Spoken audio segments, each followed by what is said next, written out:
Angelation's film review channel. Back again with movies. I reviewed a movie, and I watched a movie.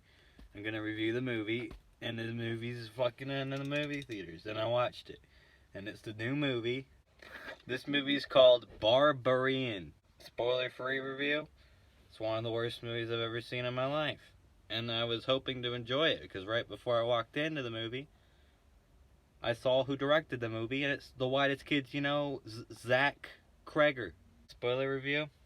Zach Kreger, this isn't his first movie. He's made a movie before, Miss March, which is a classic comedy. And this is not a classic horror movie. It does steal a lot from classic horror movies, but it steals even more from not classic horror movies. It's a mix between Don't Breathe, X, and Tusk, with the twist from Psycho.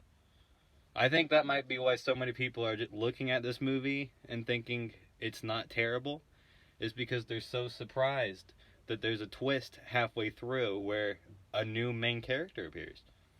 They've never heard of that before. That's from one of the most famous classic movies of all time, Psycho. The best thing about this movie is when the Psycho twist occurs. By far. There were kids talking next to me in the theater the whole movie. When the Psycho twist occurred, those kids shut up for like 20 minutes because they were like, what the f? That's not a girl. That's not the main girl from the movie. This is a new main character. Blew everybody's mind. And I appreciated the change.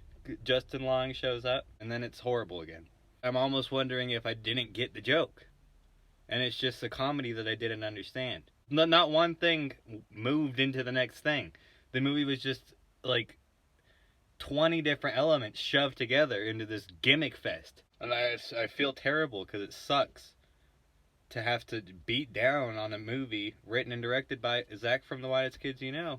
You want to like this movie. I would have rather watched Gus Van Sant's Psycho.